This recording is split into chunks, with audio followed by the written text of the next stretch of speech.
So I recently watched 3 horror movies and all 3 of them scared me, which is actually kind of crazy to think about because in a day and age where all the horror movies that I go see in theaters really suck and the movies that I get hyped for on streaming usually don't live up to expectations, and if I were to watch 3 horror movies straight, I'd be lucky if I got one good one out of the 3. But all 3 of these scared me. I mean, what can I say, man? If I'm telling you the truth, all 3 of these movies got me. So what I'm going to be doing in this video is I'm going to be talking about those 3 movies, and then at the end of the video I'm going to be ranking those movies from which one was the scariest / most disturbing, which one was the most entertaining / most rewatchable, and which one was the best movie overall story wise. So let's not waste any more time and let's get to the list.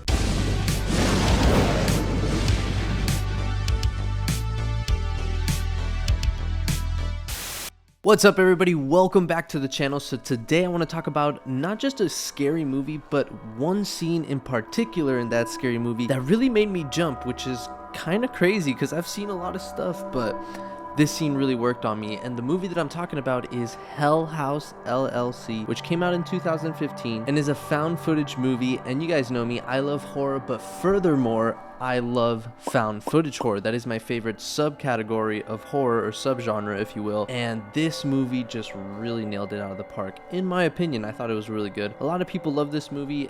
I just got around to it right now. And you know what? Overall, I thought this was a pretty solid horror movie. I love the strobe light scene. I thought it was really good. I think the clown scene is really scary. I think the ending is very effective. But aside from all of that stuff, there was one scene in particular that really stood out to me, and it's this scene right here.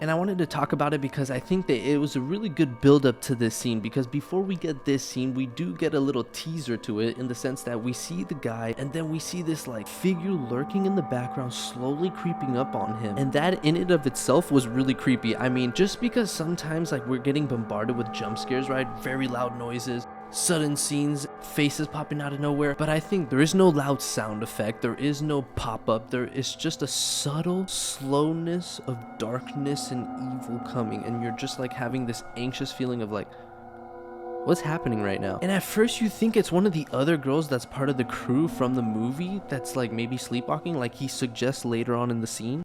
It's cool though, we got the new actors coming tomorrow, so hopefully one of them's bonable. Shoot back. Sarah? What's up, dude?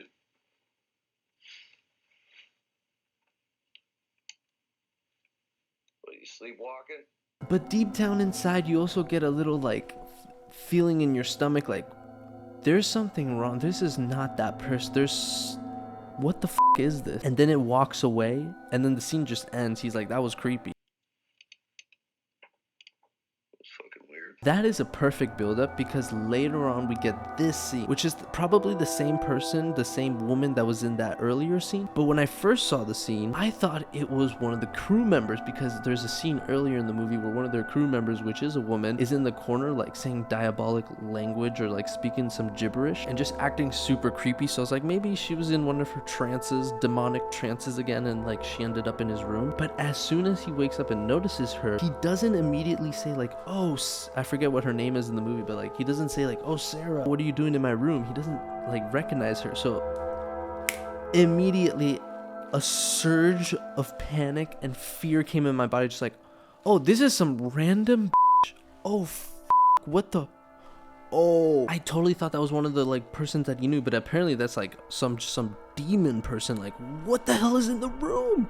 Could you imagine just waking up oh god. That part specifically made me jump and made me panic, and then I just love the rest of it. Is like a pretty classic cliche, just like he's under the covers and then like he opens it and it's like still there, and then he opens the cover again and it's like closer, right? That's kind of classic and cliche, nothing reinventive there. But before that, I think the entire buildup was just genius. I was like, oh my god, this is working for me. And that goes without saying that the face itself was super creepy. I mean, obviously nothing beats the Exorcist chick. She's like the gold standard of creepy faces, but like this, look at the thumbnail that I made. I mean, that is creepy. And then that character gets and then from that moment on, he starts acting, well, first he disappears, and then he comes back and he's like all creepy and just messed up, possessed, whatever you want to call it. But man, that scene just really worked on me. I want to know what your guys' thoughts is on that scene. If you have seen Hell House, I want you to comment below. Maybe the other scene you like more, the strobe light or the clown scene, which are really good. But this scene just took me by surprise. Once again, overall, I think it's a good horror movie. It's a solid horror film, but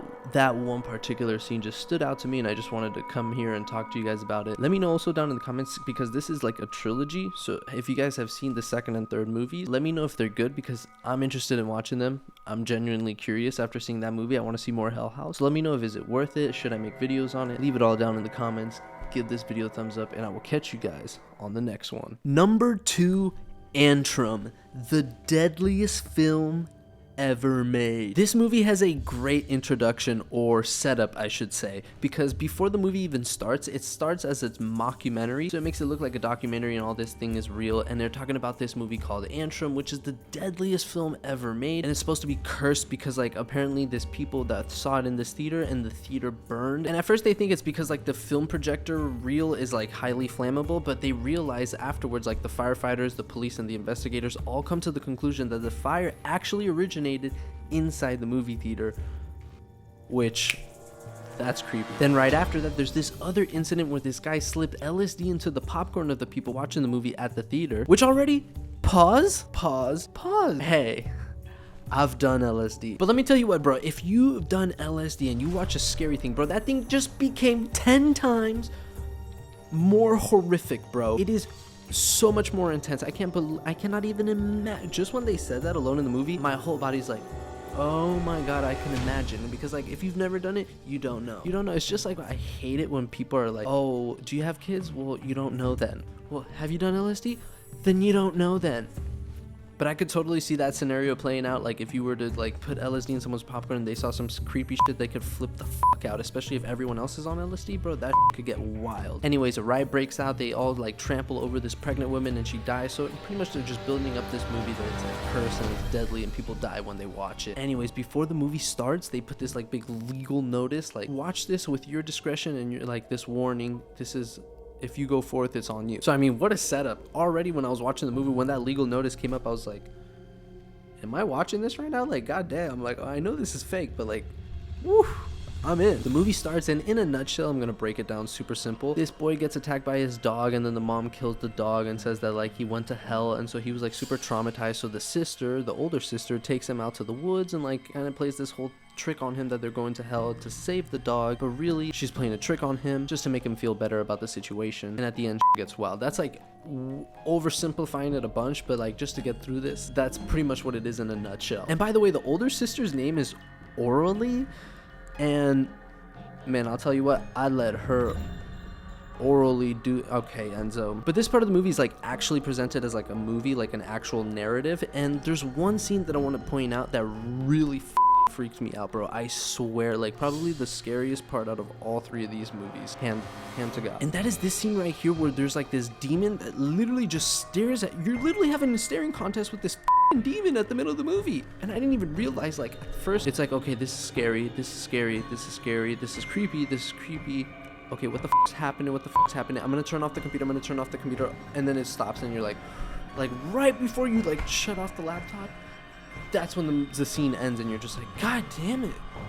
It's weird because it goes silent, and then like it takes you out of like the experience of a movie, and then you're like in a subtle trance, and then you're just there staring, you're having a staring battle with this demon, and he's just like looking at you like, and it just lasts a tad bit too long, where it gets uncomfortable, where you're watching and you're just like, and then it's looking back at you, and you're like,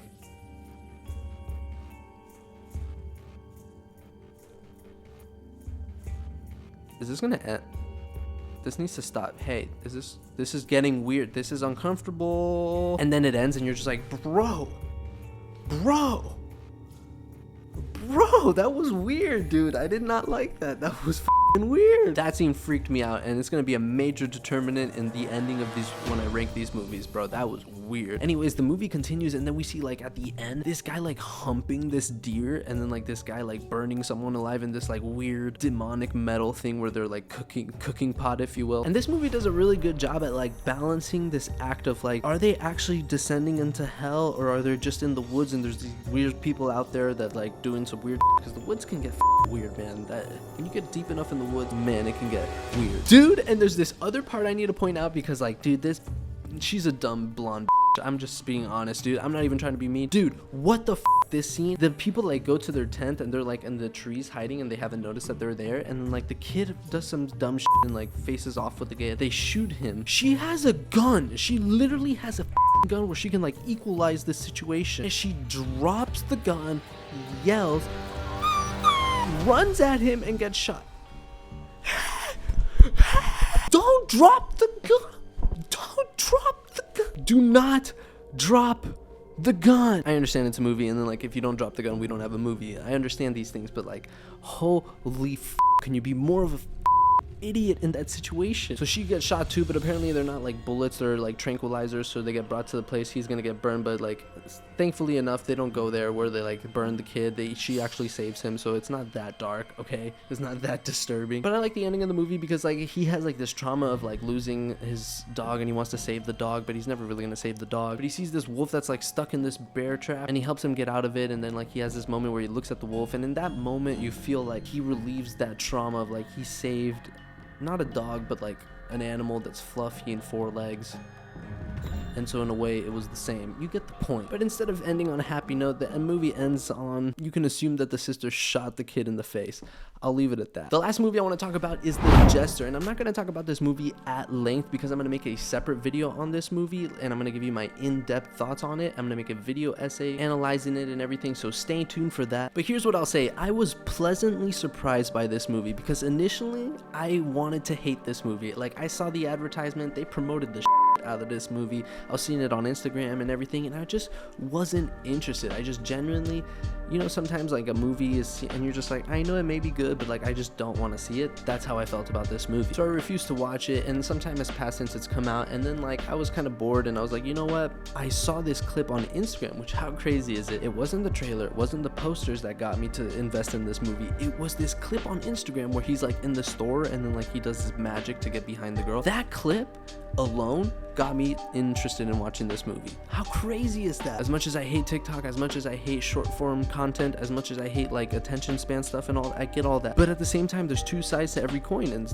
hey, there's power to it as well. And I got interested in this movie because of that clip. So I watched the movie, and like I said, I was pleasantly surprised. I really enjoyed it. It's not the scariest, it's not the most disturbing by any means, but it was extremely enjoyable. Like I had a very good time watching this movie. Not in the sense that like, oh, it's not scary. No, it definitely had scary moments. They weren't like disturbing or like frightening, but definitely they were like your classic scares, and you just have a good time watching the movie. It's the perfect length. It doesn't overstay its welcome, and I just think, man, in the moment that I watched it, I enjoyed the movie. The Jester looks scary as I mean, I truly like his design. They also try to actually tell an interesting story, and I understand that there's a lot of similarities to Art the Clown from the movie Terrifier and all that, but like I don't think that takes away from this movie. I will explain more about that in the video essay that I'm going to make, but I think that this movie has its uniqueness, it has its own flair to it, and I actually really enjoyed it. Man, this movie really, it surprised me. So you know what, let's get into the rankings. All right, so which one of these movies is the scariest / most disturbing of the bunch? For me, it's going to be between Hell House and Antrum,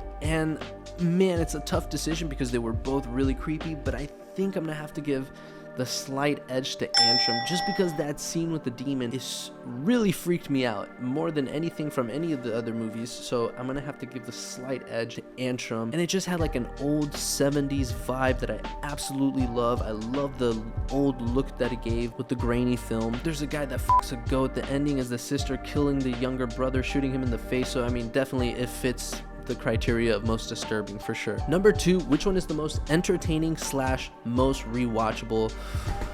You guys know the answer. It's gonna be the Jester. This one definitely fits. This category fits the Jester perfectly because it is the most fun movie to watch out of the three. The other two are more of a slow build, slow burn. They're not as exciting. This movie from start to finish is very exciting, and like there's moments of entertainment throughout the whole thing. Last but not least, which one is the best movie out of the three? This one's gonna hurt you guys. I'm gonna have to put the Jester again. Isn't that crazy? It sucks because like Hell House is kind of left out, but make no mistake, Hell House is fantastic. It's a great found footage horror movie. It is very scary. The ending works, like I said. The scary scene, I mean, I gave props to that scary scene. I feel bad leaving it out because it is very genuinely good. Do not misinterpret it. Hell House is fantastic, but in terms of a movie, in terms of a story, there's not like a deeper theme in it. The Jester did have a deeper theme. I'm not saying that they executed it phenomenally, like Oscar worthy. The acting is not like Leonardo DiCaprio. I'm telling you, out of the three though, it's the one that surprised me the most, and it did have a story. It did have like an actual underlying thing that you kind of connect with the characters, and you're like, you know what, this is low-key a little bit emotional. Let me know what you guys think in the comments. I think this one probably is the best movie. So those are the 3 horror movies that I saw, and they all scare me. Let me know down in the comments, have you guys seen these movies? Do you think they're scary, or do you think I am just high on drugs?